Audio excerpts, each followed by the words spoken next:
today. From the Mercedes-Benz Superdome in New Orleans, it's a special New Year's Eve edition of the NFL on EA Sports.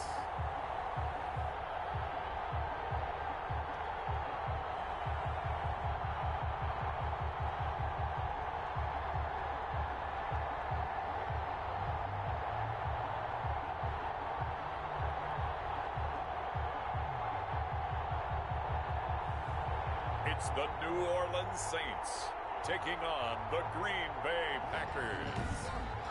It is always a celebration here in New Orleans, and we are just outside of the French Quarter at the Mercedes-Benz Superdome.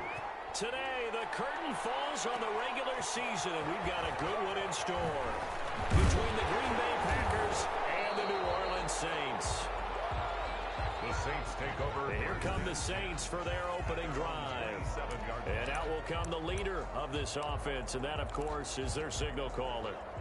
Now, the meeting we had with him this week, that's one of the briefer ones we've ever had, isn't it? He wasn't too happy after last week. Not happy.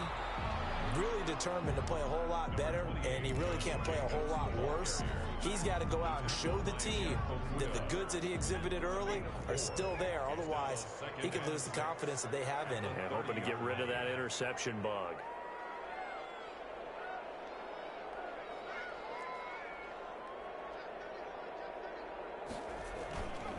On second down, Jacobs. And he'll slip his way up across the 30 to the 32. 2 yards the gain there, and now they're left with a third and about 4 for a first. Now, that's a mountain of a man that just made that stop, isn't it? But he's more than that. This guy's nimble and quick. More than a space eater, he just made a great play there.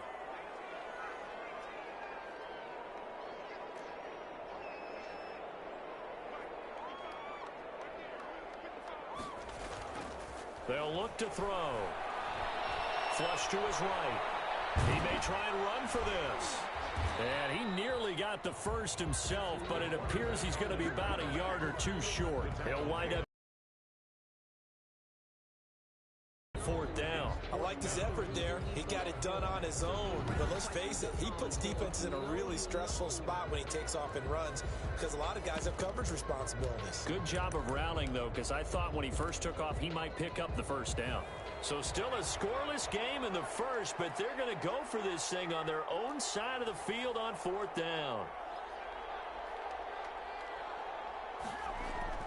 They're going to try and throw.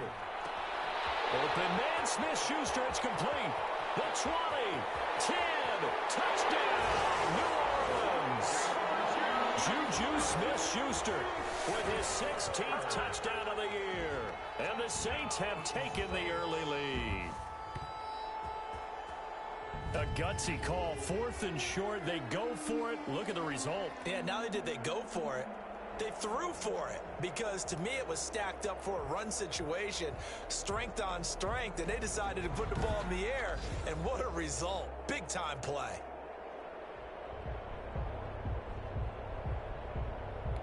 Josh Lambo now for the point after.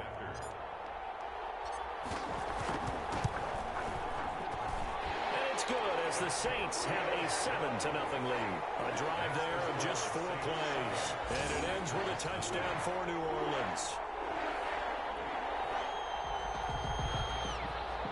Josh Lambo is set to kick off. And Lambo now, after the touchdown, he'll kick this one away.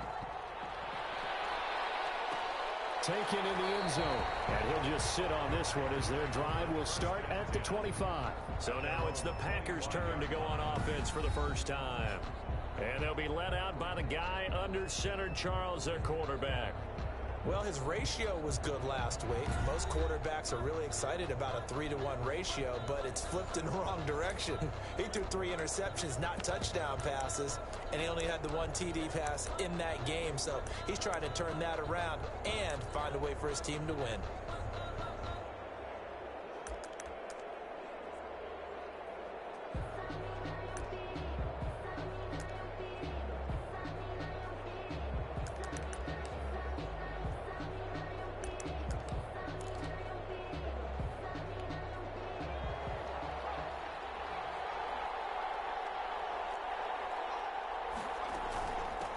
They'll run for the first time with Sony Michel. And he's going to be dropped following a pickup of 7 past the 30 to the 32. A nice run here early on. It doesn't take a great play caller to realize you want to establish a guy of his caliber with runs like this early because they will pay dividends as the game progresses. 2nd and 3. Running it to the right side, Johnson. They've got good playmakers on the offensive side of the ball. I don't know what happened last week to really hurt their performance and hold down their production, but I would dare say that this week in practice, there's a lot of talk about how they're going to increase their proficiency. Yeah, it was a good start getting the playmakers involved. You mentioned that to me pregame. That's what they did there. Yeah, I think a lot of people think the coaching staff really gets on them, and that's how they motivate them. Most of these guys are self-motivated. They have a lot of pride in their performance. When coaches stress their defense being physical, they don't just mean the big guys. How about the guys on the outside, the cornerbacks? It's not just their job to patrol the airspace. They can get involved in the run game as well. Now he dumps this off over the middle. Oh, and now he bowls him over. And he'll be taken down, but not before he works it past the 50. Give him 14 on that one and a first down. Well, I think when they look at their offense, they think to themselves, weapons, weapons everywhere. And they want to move the ball around. They want to spread it to different people. But you absolutely know they want to get this man involved as well. And that's what they just did on that play.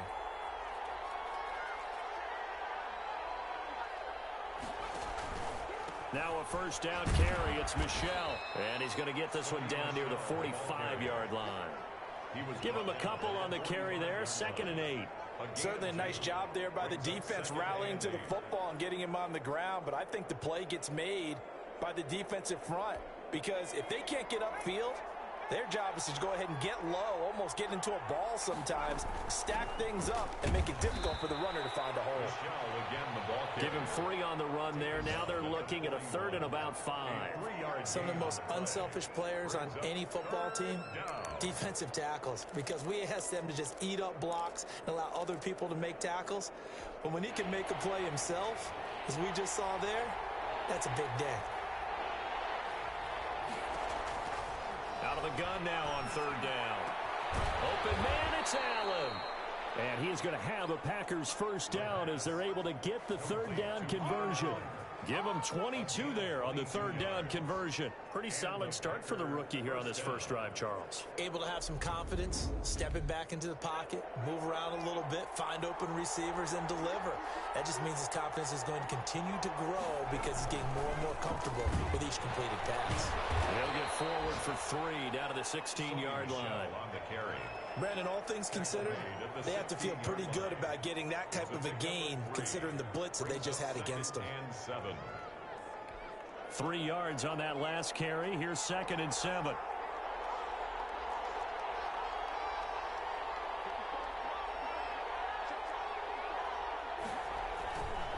They'll run it. This is Michel.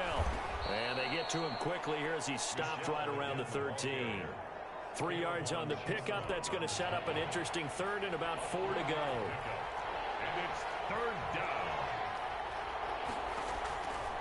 Out of the gun. They'll look to throw. And he's got it. It's caught for a Packers touchdown. John Ross, his 4th touchdown on the year. And the Packers are within an extra point of tying this thing up. And the QB rating right now is sky high. 4 for 4 on that opening drive, and it ends with a touchdown pass. Yeah, I don't know quite how to figure it out. I think I need my friends from MIT to come in and help me. But I think 158.3 is the number one. No, that's the right? That's the highest you can get.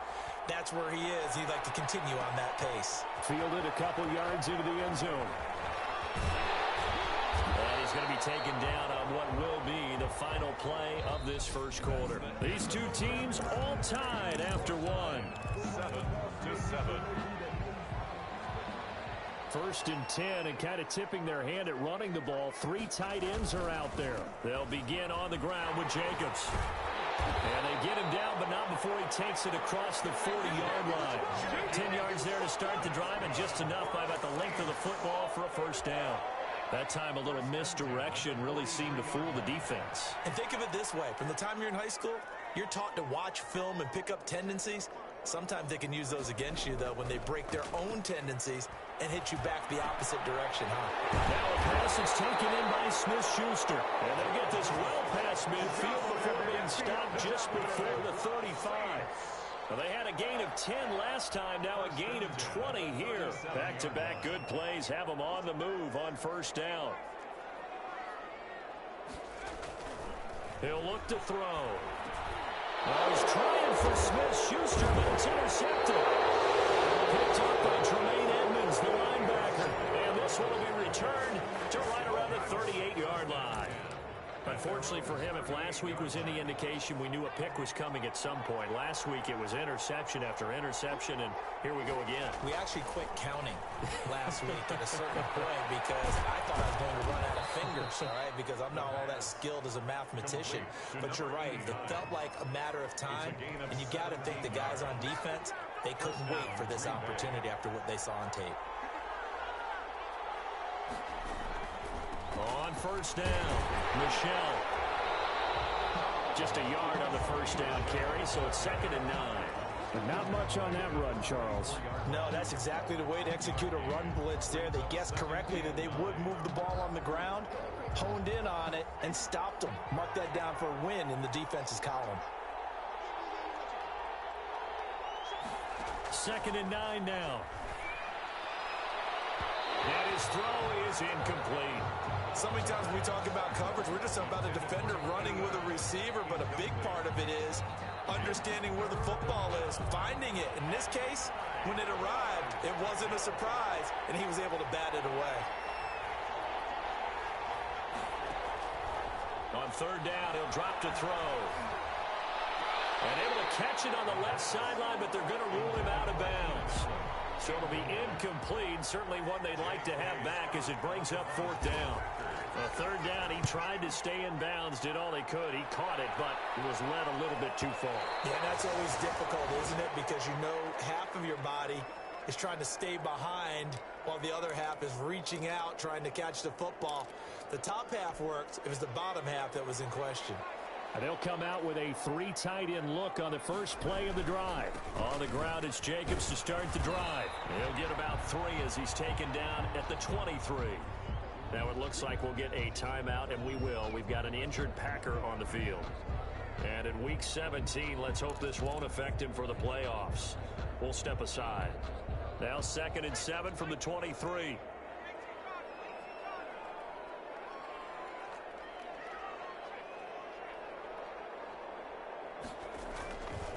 He'll look to throw. Hitting Juju on the slant. And he takes it down deep into Green Bay territory. A big play there on the catch and run. 66 yards. I'm going rhetorical on you here. Could that pass have been delivered any better to the receiver downfield? Not at all. And when he catches that, he didn't even have to break stride. Full speed. That's why he got all that yardage after the catch. Timing, timing, timing. And a short pickup there down to about the 9. Give him maybe a yard. Quite the opposite from the previous big gainer. He's hit pay dirt a lot this year, but not that time. Yeah, I'm tracking right there with you. You're exactly right. He's found the end zone plenty of times. No way I can find any fault with the call. He may not have scored there, but of course you're going to give it to him. On 2nd down now, it's Jacobs. And he'll take this from the 9 down to about the 7. The ball carrier. And this is why aggressive defensive coordinators love to blitz. It wreaks havoc because they end up taking their attention to the blitzers, freed up the D lineman to make the play.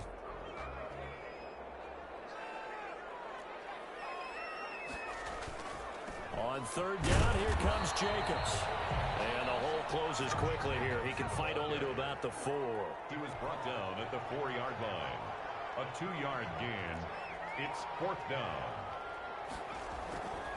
They'll look to throw here. And he's got it. Touchdown, Saints. Juju Smith-Schuster. His 2nd touchdown of the game, 17th on the year. And the Saints have taken the lead. A lot of people might call this backyard football. Sometimes just understanding who you've got out wide and who you're going to throw it to. Give him an opportunity to go up and make a play, even when contested. Looks like that one worked out pretty well. The trust factor in effect. Oh, how about this? No good. Just his second miss of the year, and our score will stay right where it is.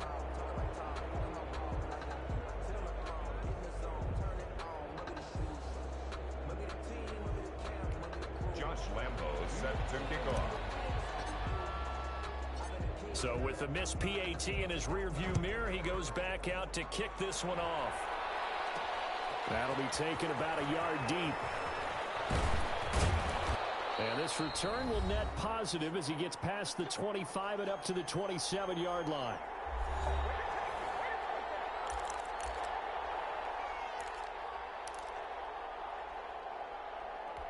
And we'll remind you that coming up at halftime, we'll join Jonathan Coachman and the gang in Orlando. Coach will have stats and scores from the early games going on here around the NFL. And nowhere to fit that football in. It's knocked away and incomplete. He was looking for John Ross that time. But it's going to be second down. Quarterbacks work all the time on manipulating a defense with their eyes and their head movement. In this case, he just stared the receiver down. That allowed for excellent coverage, able to knock that one away.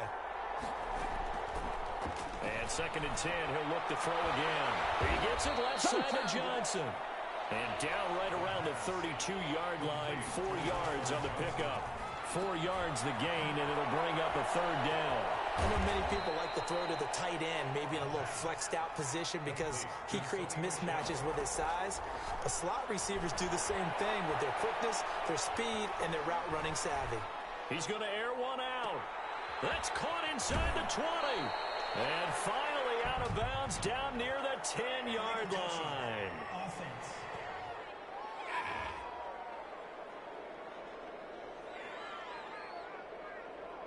So this will be accepted as it moves the offense backwards.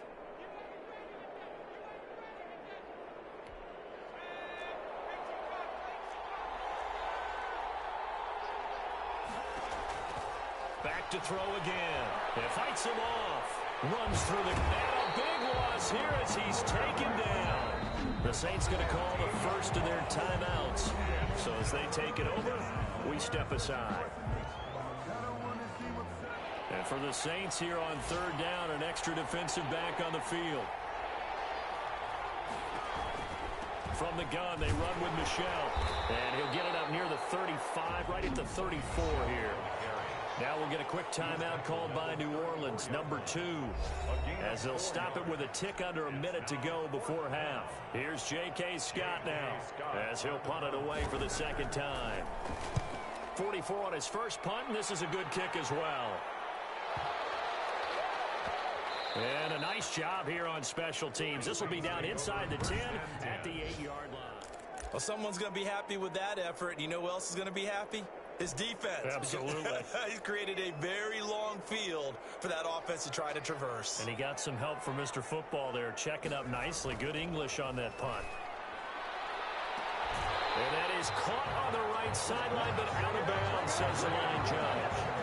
The throw took him a little too far. It's second down.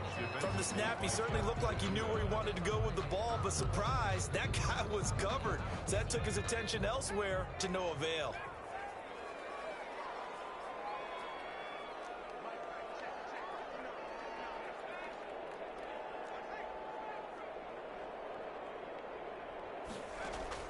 The play-action fake. They'll look to throw. And his throw's going to be incomplete. Devin Duvernay, the intended receiver. Third down here.